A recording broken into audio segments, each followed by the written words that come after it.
El portón de hierro forjado se abrió con un chirrido suave pero profundo, como si incluso el metal supiera guardar silencio frente a la mansión de los Hidalgo.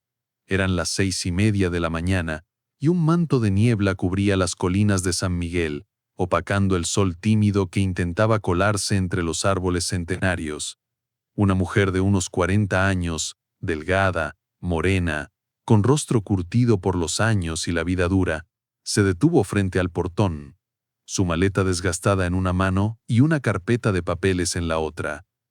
Se llamaba Lucía Reyes, y era su primer día como empleada doméstica en la casa de uno de los hombres más ricos del país, don Marcelo Hidalgo, magnate de tecnología, inversionista despiadado, y padre de un niño autista de 6 años, que, según decían, todos jamás había sonreído. «Señora Reyes», dijo el chofer al bajarse de la camioneta blindada, «la están esperando adentro. No hable mucho y no intente tocar al niño». Lucía solo asintió. Sus ojos estaban fijos en el jardín perfectamente recortado, las fuentes marmóreas en silencio y los ventanales enormes de una casa que no parecía tener alma.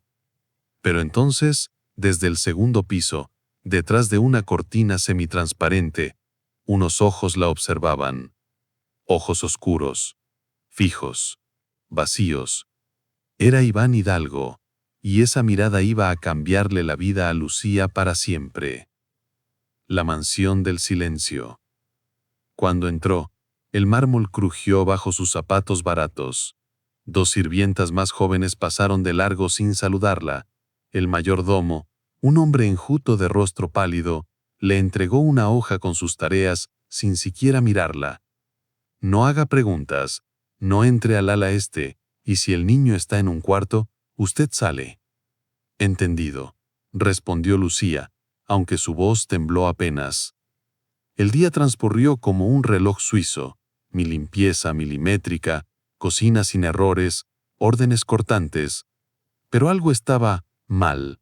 Todo era demasiado frío, demasiado perfecto, y nadie hablaba del niño. A las 4 de la tarde Lucía estaba recogiendo libros en la biblioteca cuando escuchó algo. Un susurro. No, más bien un murmullo suave, como el roce de papel contra papel. Volteó. Nada. Pero entonces lo vio. Un pequeño cuaderno infantil abierto sobre el suelo, las páginas garabateadas con dibujos incomprensibles, pero uno llamó su atención. Una figura solitaria.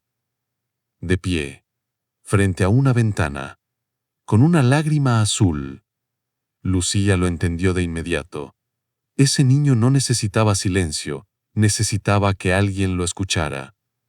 El niño de los ojos tristes. A la mañana siguiente, Lucía estaba barriendo el pasillo del segundo piso, el que se suponía no debía limpiar, cuando lo vio. Iván, sentado en el suelo mirando fijamente una pecera vacía. Lucía no hizo ruido, no lo interrumpió, solo se sentó a varios metros de él, sacó de su bolsillo un pequeño trozo de pan seco y comenzó a silbar suavemente una melodía popular de su pueblo. Iván no reaccionó, pero parpadeó 2 veces. Era algo. Durante los siguientes días, Lucía siguió esa rutina, siempre a distancia, nunca invadiendo, solo silbando, limpiando despacio, dejando pequeñas piezas de pan en el pasillo que misteriosamente desaparecían. Una tarde, cuando ella se disponía a irse, notó algo extraño en su carrito de limpieza. Una piedra pintada. Con un corazón azul. Lucía casi llora. Ese niño estaba hablando, a su manera, pero nadie más lo escuchaba. El desprecio de los superiores. «¿Qué hace usted rondando el ala privada, señora Reyes?», espetó la institutriz del niño, una mujer rubia de acento europeo, rígida como una escultura. ¿No se le explicó que el niño no debe tener contacto con el personal inferior? Lucía tragó saliva. No lo toqué, solo lo vi. Él no necesita su compasión de pobretona, la interrumpió la mujer. Ese niño está en tratamiento con los mejores neurólogos del país. no lo arruine con sus supersticiones de campesina. Lucía bajó la mirada, pero en su interior, algo ardía, porque ella había visto algo que nadie más veía.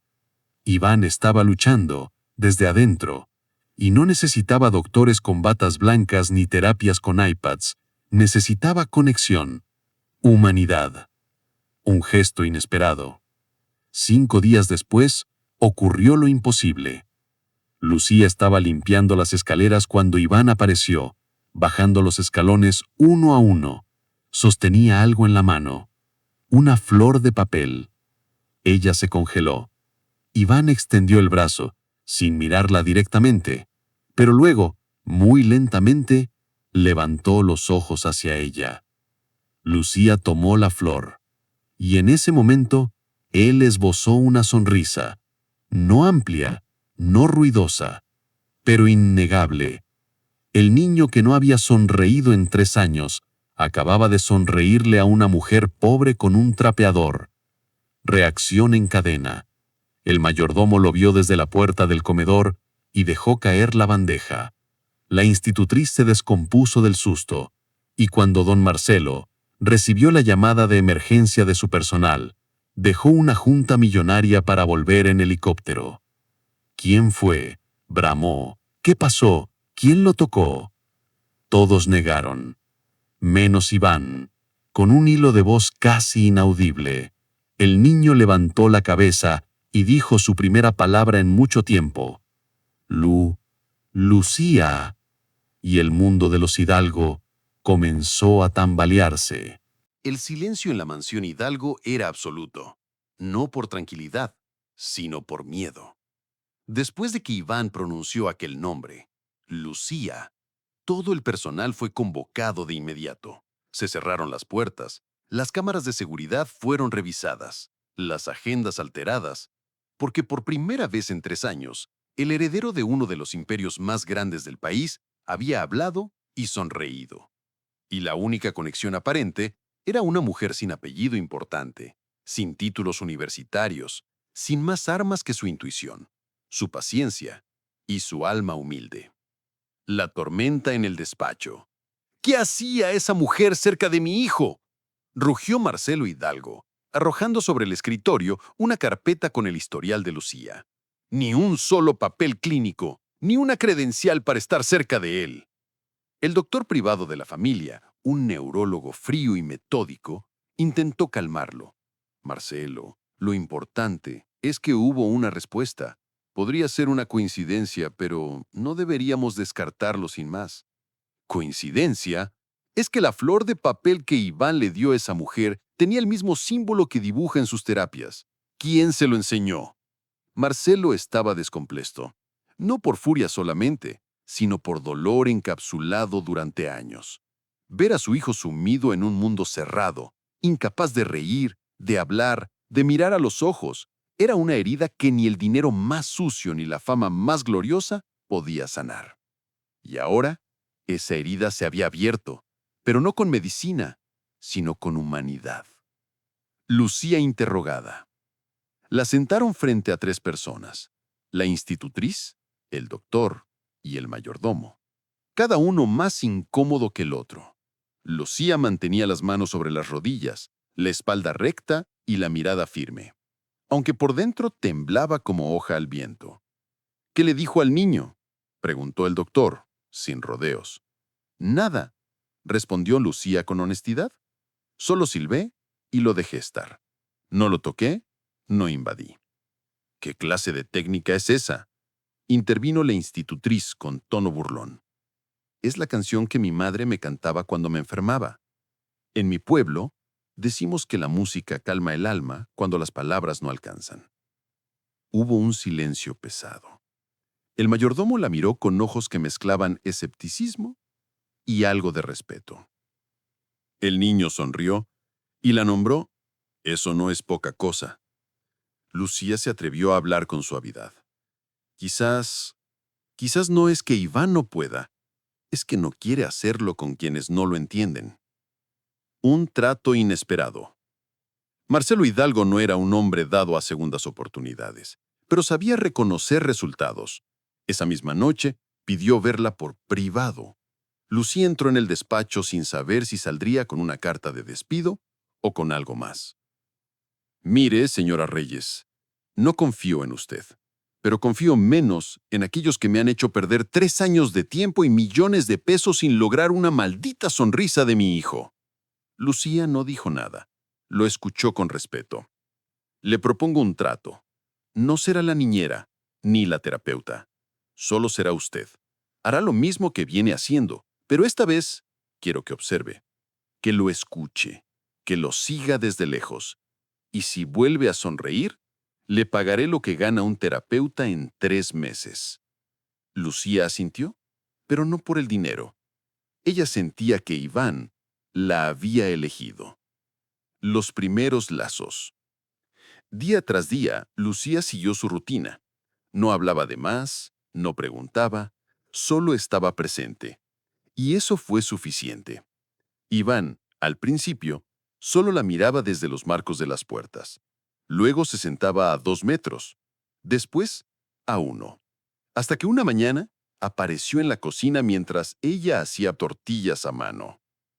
¿Qué es eso?, preguntó bajito. Lucía se volvió como si fuera lo más natural del mundo. Magia de maíz, dijo con una sonrisa. Pero si me ayudas, sabe mejor. Iván no dijo nada, solo observó. Pero esa tarde en su cuaderno apareció un nuevo dibujo. Una mujer con delantal y una sonrisa enorme. La resistencia del entorno. No todos celebraban este acercamiento. La institutriz sentía su poder menguar. El doctor no soportaba la idea de ser desplazado por una mujer sin estudios. Incluso algunas empleadas murmuraban: «Se le está subiendo. De andar con la escoba, ahora habla con el patrón». Pero Lucía no respondía, porque cada día Iván ganaba algo nuevo. Una palabra, una expresión, un pequeño gesto.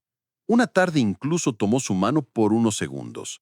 Y Marcelo, desde lejos, lo vio todo. El quiebre.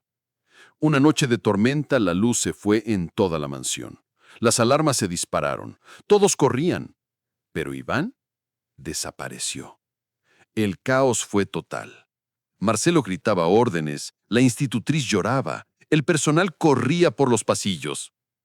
Pero Lucía no se movió. Solo escuchó. Y entonces lo oyó.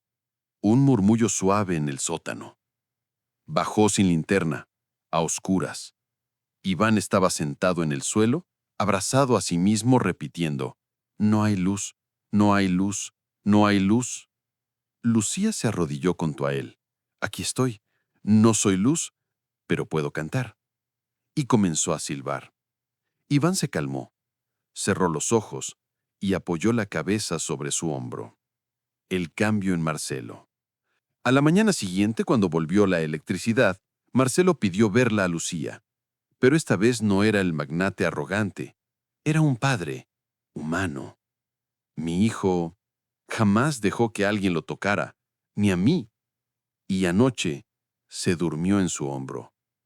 Porque no me ve como alguien que quiere cambiarlo. Me ve como alguien que simplemente lo ve». Marcelo la miró largo trato y preguntó con suavidad: «¿Qué haría usted si pudiera ayudarlo a conectar más? ¿Qué necesita?». Lucía no dudó. Tiempo, tierra, gente de verdad. No pantallas, no muros, no miedo. Marcelo suspiró. «Entonces prepare sus cosas. Nos vamos al rancho. Solo usted, Iván y yo». El helicóptero descendió en medio del valle como un halcón de metal. La brisa del campo, perfumada con tierra húmeda, flores silvestres y humo de leña, envolvía la escena en una atmósfera que contrastaba brutalmente con el mármol helado de la mansión Hidalgo. Lucía bajó con cuidado, ayudando a Iván, que miraba el paisaje con ojos grandes. No dijo nada, pero sus pasos no temblaban. Era como si el niño conociera ese lugar, aunque nunca hubiese estado allí. Don Marcelo fue el último en descender. Por primera vez en mucho tiempo, no llevaba traje, solo unos jeans oscuros, botas de cuero y una camisa blanca arremangada. «Bienvenidos a donde todo empezó», dijo en voz baja. Lucía lo miró con una mezcla de sorpresa y sospecha. «¿Usted creció aquí?». Marcelo asintió mientras caminaban por el sendero de piedra que conducía a una casa rústica, con vigas de madera y paredes de adobe. «Antes de los millones, antes del apellido, antes de que mi vida se convirtiera en contratos y titulares, yo era un niño como él.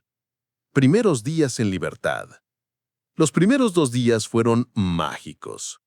Iván, al principio, caminaba solo por el huerto, tocaba las hojas, miraba cómo las abejas zumbaban entre los girasoles. Lucía lo observaba desde la cocina, haciendo pan casero, mientras Marcelo leía en silencio.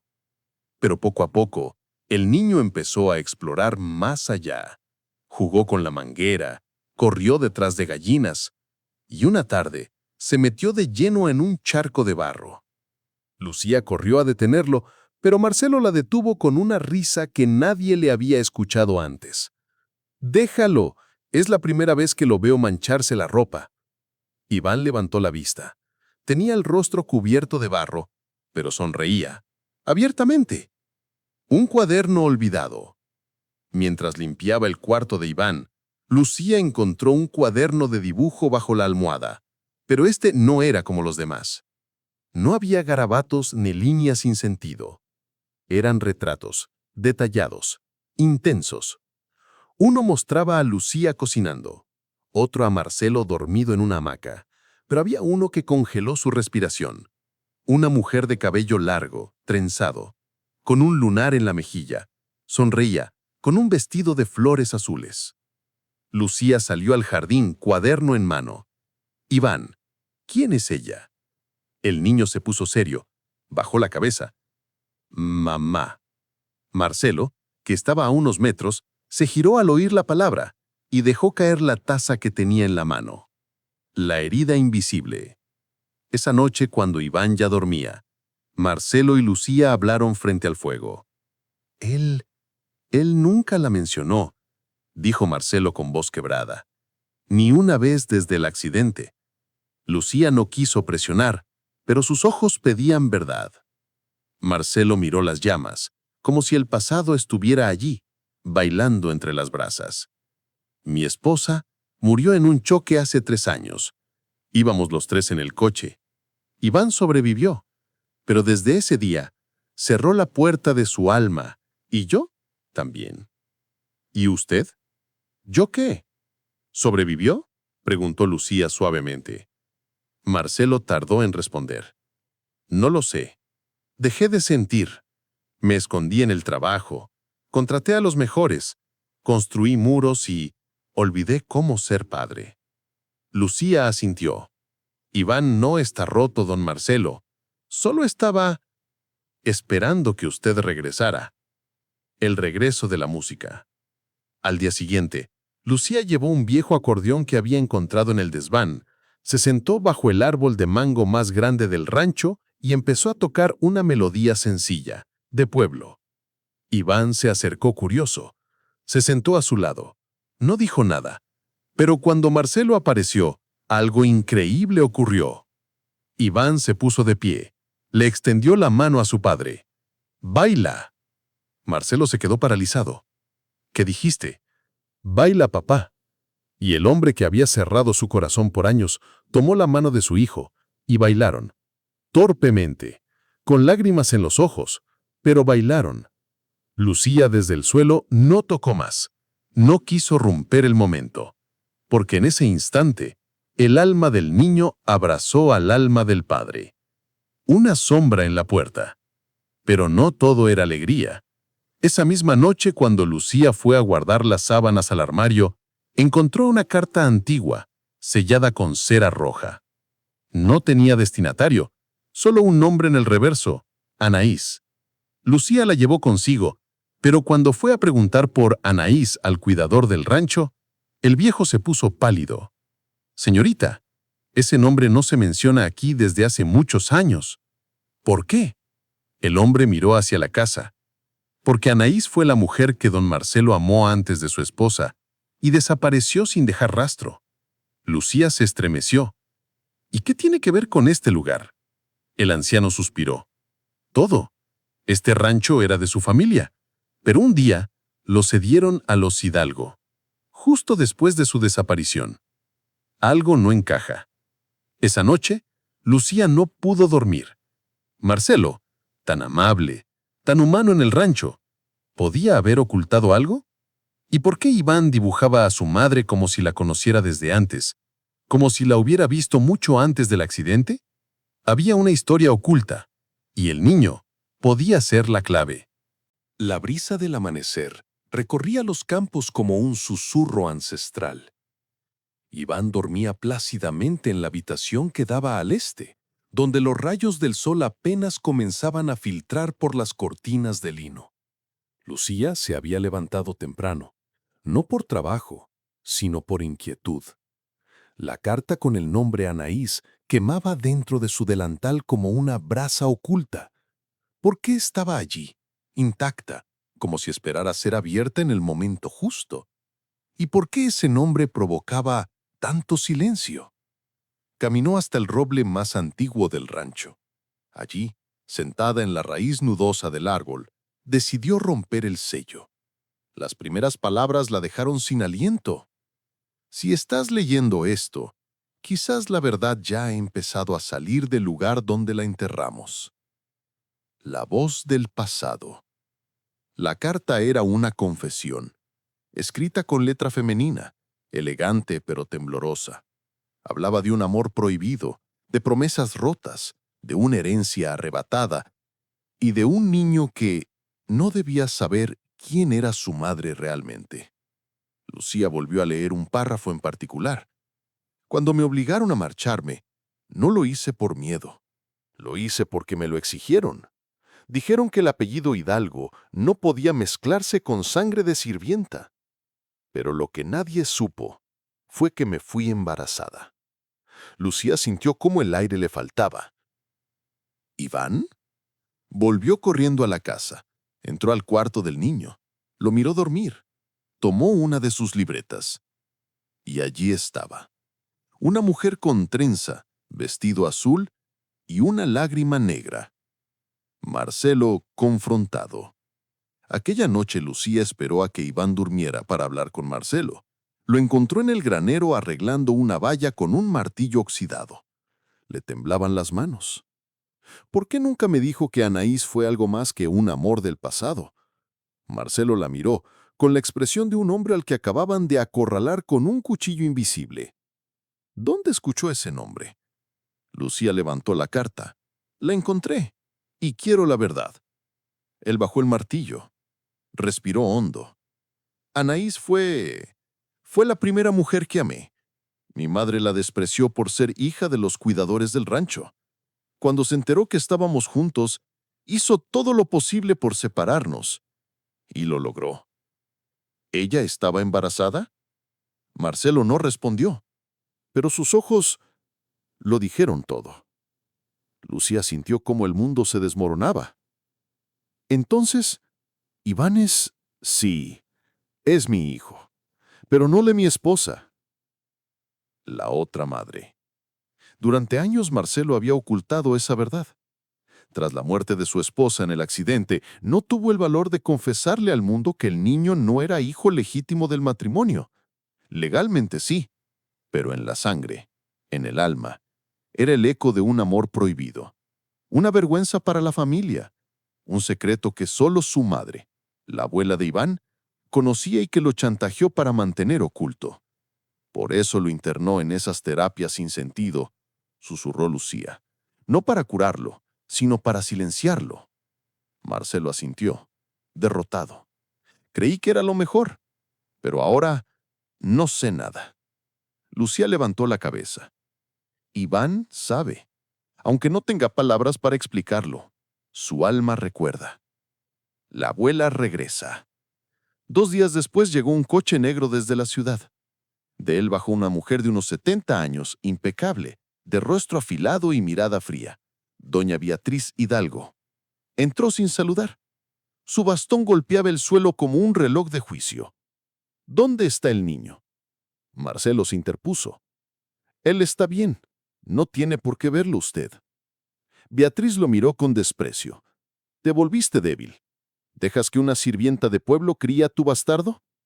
Lucía apretó los puños, no por orgullo herido, sino por el niño que escuchaba desde la escalera. No le permitiré que le hable así, dijo firme. Él no es un bastardo, es un niño brillante y ha sobrevivido a sus mentiras. Beatriz se volvió lentamente. Tú eres la sirvienta que lo hizo sonreír, ¿no? Qué bonito. ¿Te crees especial? Lucía sostuvo la mirada sin parpadear.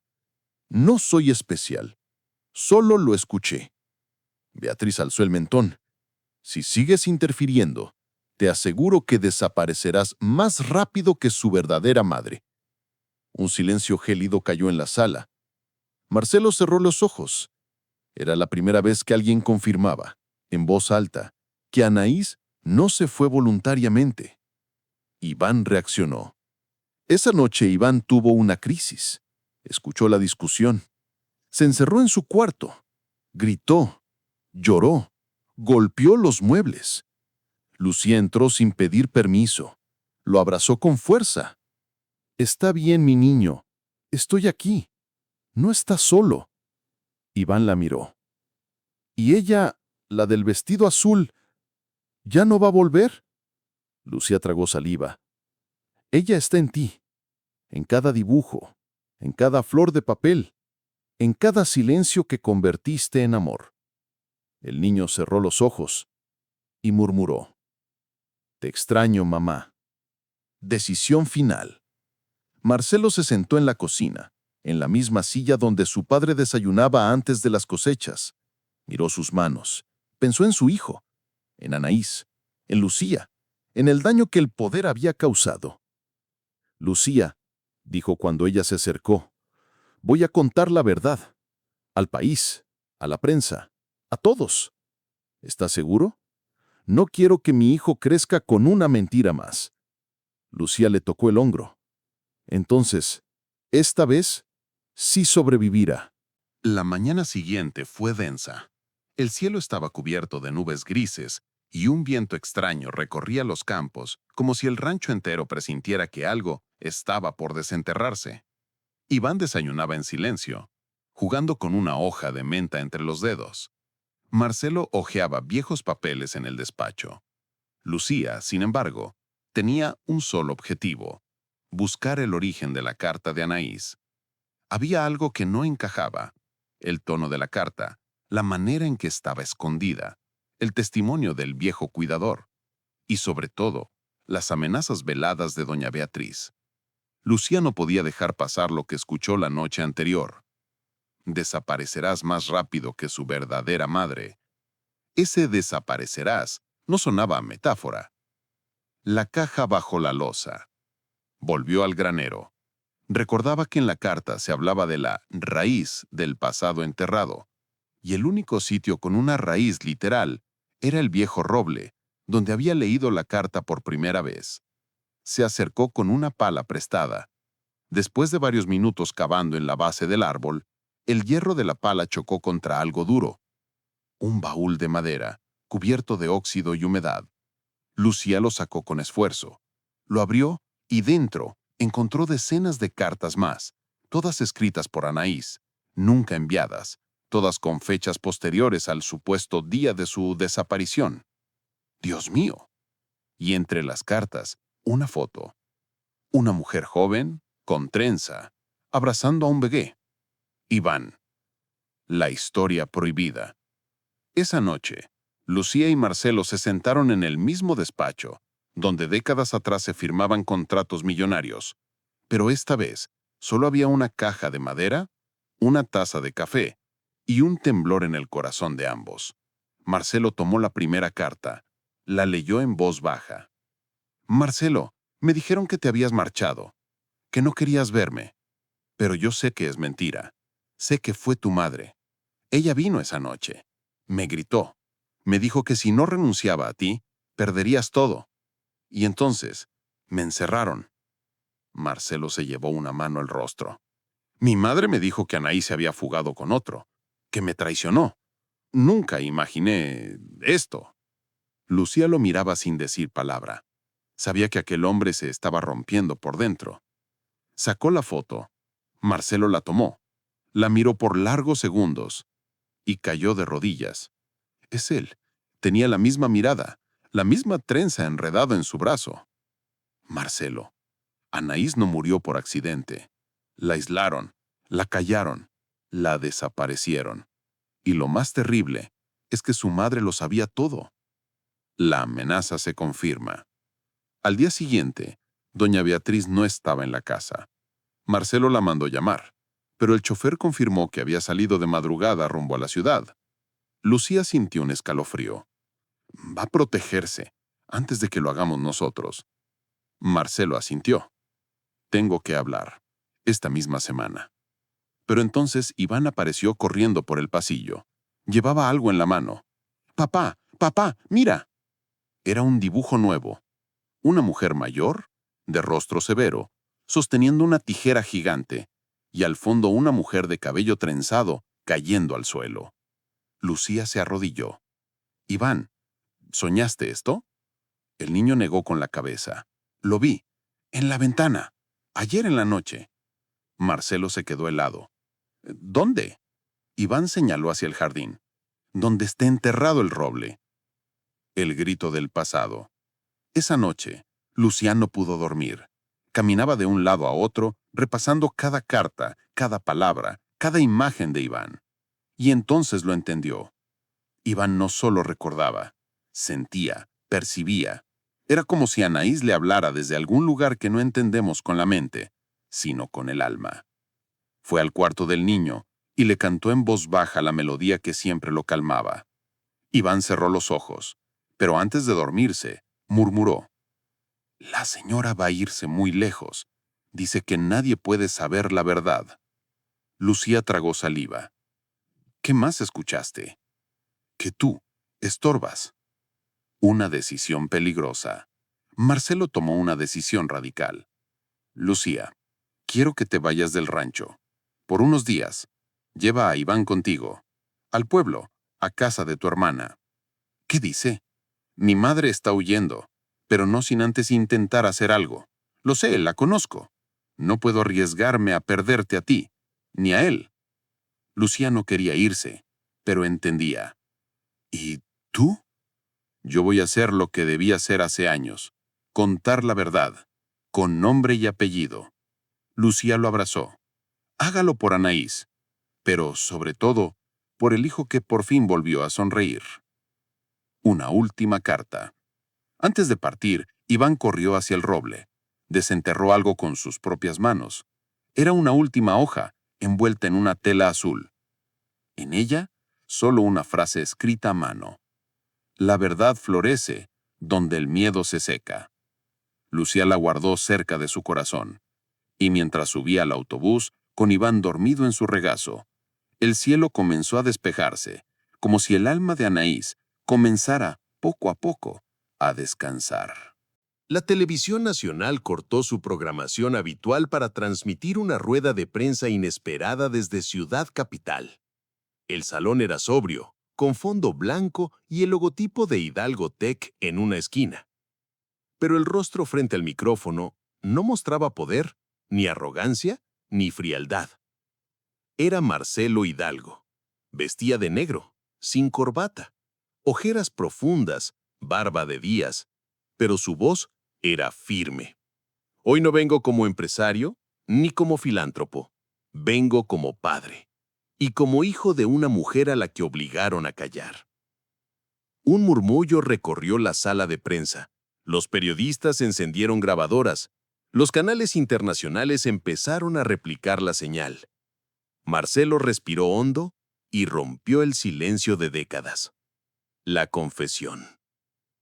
Hace 6 años, la mujer que verdaderamente dio a luz a mi hijo fue desaparecida por decisión de personas muy cercanas a mí.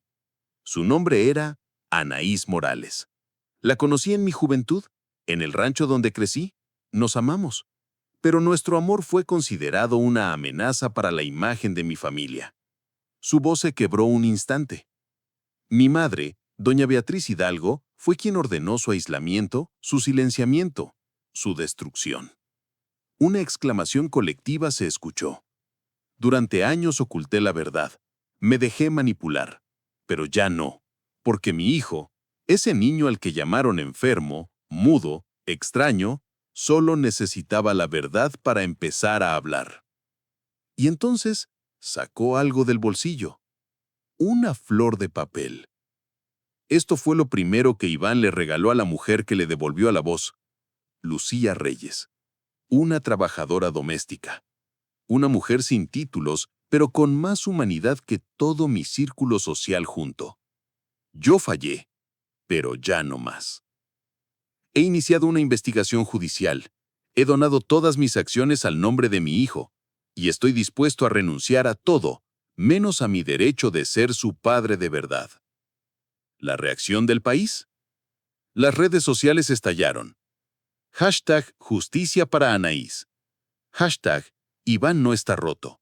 Hashtag Lucía Reyes heroína. Hashtag La verdad de Hidalgo. En la televisión, los opinólogos aplaudían el valor. En los pasillos de poder, algunos temblaban.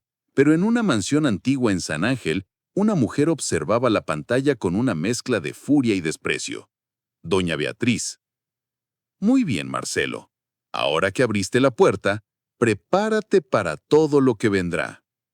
Marcó un número en su móvil. Aceleren el plan antes de que esa mujer desaparezca con el niño. Peligro en el pueblo. Mientras tanto, en la humilde casa de la hermana de Lucía, en un barrio tranquilo del pueblo de Dolores, la vida parecía normal. Pero algo flotaba en el aire, una sensación extraña, como si los árboles escucharan. Iván jugaba en el patio con una cuerda vieja, mientras Lucía preparaba pan dulce. La hermana de Lucía, Marta, leía las noticias con los ojos rojos. Lo que hizo Marcelo, eso no lo hace cualquiera. Lucía asentía, pero lo pone en peligro. Esa tarde, un auto negro sin placas se estacionó frente a la casa. 2 hombres de traje se bajaron. No tocaron la puerta. Simplemente esperaron. Una huida urgente. Lucía los vio por la ventana. Sintió en el pecho el mismo frío que el día que supo de Anaís. «Marta, recoge a Iván. Salgan por la parte de atrás». «¿Qué pasa? No preguntes. Muévanse». Tomó su bolso, guardó las cartas, la foto, la flor. Iván entró confundido. «¿Me van a llevar otra vez?» «Sí, mi amor. A otro lugar. Más seguro». Salieron por la cocina, cruzaron el solar y subieron a un mototaxi que Marta había usado para ir al mercado. «¿A dónde vamos?», preguntó el conductor. Lucía dudó. Y entonces recordó un nombre. A casa de don Alfonso Morales, el tío de Anaís. Santuario inesperado. Don Alfonso vivía en una zona rural rodeada de árboles de mango y caminos de tierra. Un hombre viejo, de voz suave, los recibió con lágrimas. Yo sabía que algún día esto saldría a la luz. Ella me escribió antes de morir y me pidió que protegiera su verdad si alguna vez alguien venía a buscarla. Lucía le mostró las cartas. Él las reconoció. Mi sobrina era luz pura. La destruyeron por orgullo. Pero su hijo, él va a reconstruir lo que le robaron. Iván se sentó en la hamaca. Miraba los árboles como si escuchara algo.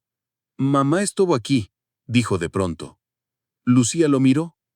«¿Cómo lo sabes?» «Porque me habló.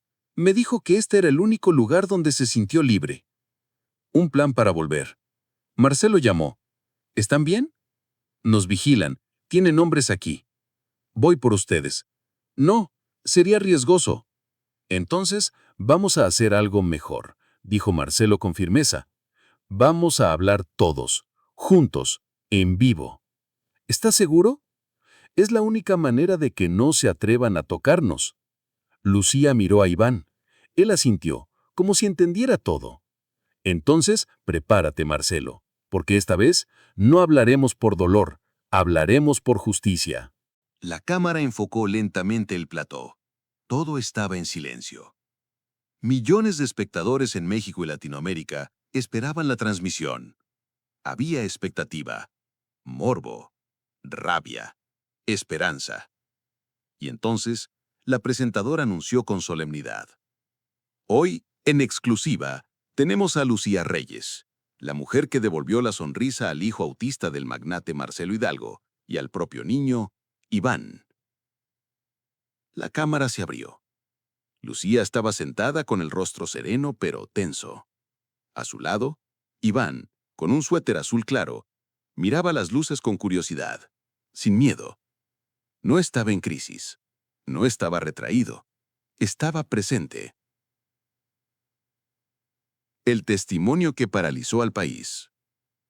Señora Lucía, empezó la conductora, ¿por qué decidió aceptar esta entrevista? Lucía respiró profundo. Porque alguien tiene que hablar por los que no pueden, o no los dejan. Yo fui contratada para limpiar pisos y terminé descubriendo una historia que durante años fue barrida debajo de la alfombra. La conductora tragó saliva. Todo el estudio estaba en vilo. ¿Se refiere a Anaís Morales? Lucía asintió. Anaís no se fue. La hicieron desaparecer. Y su hijo creció creyendo que había nacido del hielo, cuando en realidad venía del amor. Entonces, sacó una carta. La sostuvo en alto. Esto es lo último que escribió Anaís, una madre que fue silenciada, pero que dejó escrita cada lágrima.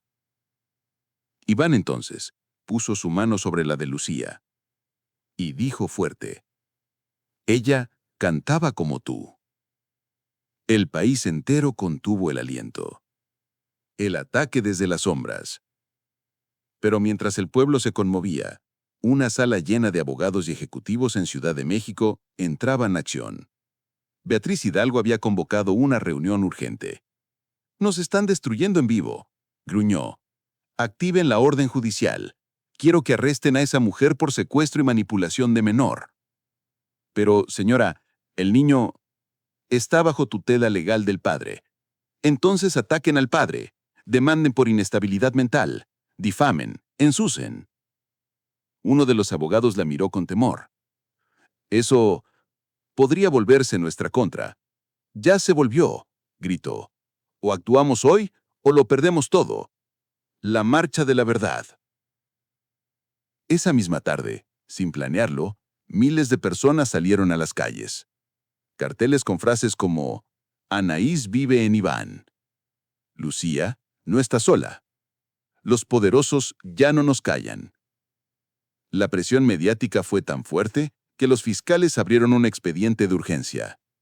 Investigación oficial sobre la desaparición de Anaís Morales.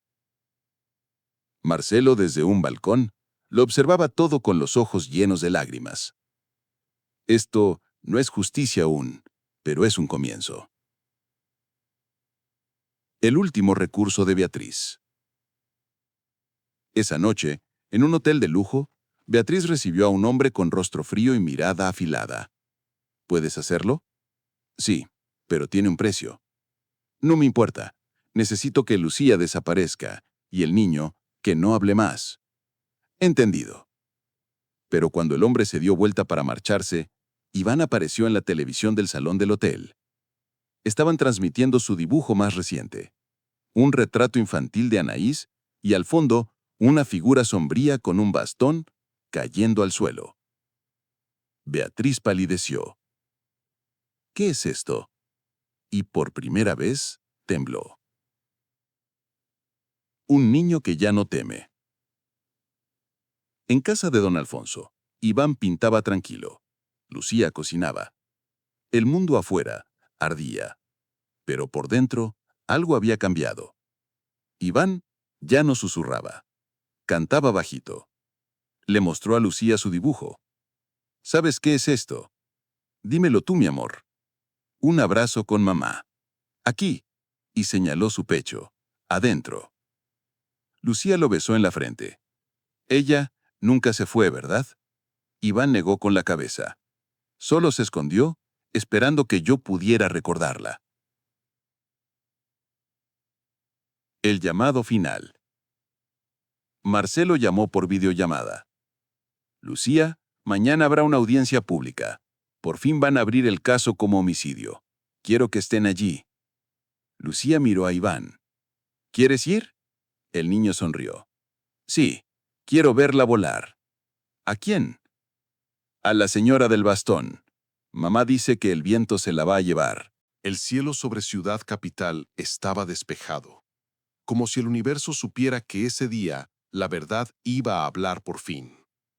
Afuera del Palacio de Justicia, una multitud esperaba. Periodistas, madres con hijos en brazos, activistas, empleados, músicos callejeros. Todos llevaban un mismo mensaje en carteles, camisetas, miradas. Anaís no fue un error, fue un crimen silenciado. Lucía caminaba junto a Iván. El niño vestía de blanco. En la mano, apretaba su flor de papel. En el bolsillo, una carta que había memorizado palabra por palabra. No era su voz lo que temblaba, era el suelo, como si el pasado supiera que estaba a punto de ser roto. El juicio. El juez pidió orden. La sala estaba llena. Marcelo entró y saludó con la cabeza. Tenía los ojos rojos. Detrás de él, su madre, doña Beatriz, vestida de negro, con el mismo bastón de siempre. Los fiscales expusieron los documentos encontrados, las cartas, la foto, los dibujos, el testimonio del cuidador del rancho Hidalgo, los registros médicos ocultos. Lucía fue llamada al estrado. «Señora Reyes», dijo el fiscal, «¿usted fue quien encontró las cartas?» «Sí, bajo la raíz del roble más antiguo del rancho Hidalgo. Anaís las escribió esperando que algún día alguien tuviera el valor de abrirlas». Beatriz bufó. «Palabrerías. Nadie puede probar que esas cartas son reales». Marcelo se levantó. «Yo las reconocí. Esa letra era de Anaís. Y usted, madre, me mintió, me manipuló, me robó a mi hijo y le quitó a él a su verdadera madre». Iván se puso de pie. El juez lo miró sorprendido. «¿Quiere decir algo, pequeño?» Iván asintió. Subió al estrado. Sacó su flor de papel. «Mi mamá hacía esto cuando yo lloraba. No decía palabras, solo me daba esto y yo sabía que todo iba a estar bien». La sala entera contenía la respiración. «Me dijo que no tenga miedo, que las personas malas caen cuando uno deja de callar». Y señaló a Beatriz. «Ella la encerró. Yo no vi en mis sueños. Y en los dibujos». Beatriz se levantó furiosa. «Esto es ridículo. Un niño enfermo no puede testificar». Pero el juez levantó la mano. «Ese niño, señora, habló más verdad en 2 minutos que usted en toda su vida». La caída de la matriarca. La sentencia no se hizo esperar. Beatriz Hidalgo fue formalmente imputada por obstrucción a la justicia, manipulación de pruebas y complicidad en desaparición forzada. Mientras la escoltaban fuera de la sala, alguien del público gritó: «¡Así se paga el silencio!». Lucía abrazó a Iván. Marcelo se arrodilló junto a ellos. «Gracias por devolvernos el alma». Iván lo miró. «Ahora podemos cantar juntos». Y en ese instante, los tres empezaron a tararear la melodía de Anaís. Bajo el murmullo de los asistentes, las cámaras, el ruido, se oía suave, pero firme, como un hilo invisible que unía generaciones, heridas, redención. Un jardín para Anaís. Semanas después, en el rancho, Marcelo organizó una ceremonia. Se instaló un pequeño jardín circular. En el centro, una placa. «Aquí florece lo que el miedo intentó enterrar. Anaís Morales, madre, artista, alma libre». Lucía ayudó a plantar los primeros girasoles. Iván colocó flores de papel entre ellos. Marcelo sembró la rosa blanca, la flor favorita de Anaís. Ese día no hubo discursos, solo música. Iván tocó un xilófono que Lucía le había regalado, y al atardecer, un viento cálido sopló entre los árboles. Algunos dijeron que era coincidencia, pero los que estaban ahí supieron que Anaís por fin sonreía desde algún lugar. Epílogo. El niño que sabía amar. Un año después, Iván fue invitado a inaugurar una exposición de arte infantil. La prensa lo llamaba el niño que habló con dibujos, pero él solo dijo una frase al cortar la cinta. No estoy aquí porque hablo. Estoy aquí porque alguien me escuchó. Lucía entre la multitud lloraba. Marcelo la abrazó. Gracias por enseñarme a ser padre. Sin ti, yo también habría desaparecido. Lucía sonrió. Todos tenemos una verdad que florece. Solo necesitamos tierra buena y un poco de luz.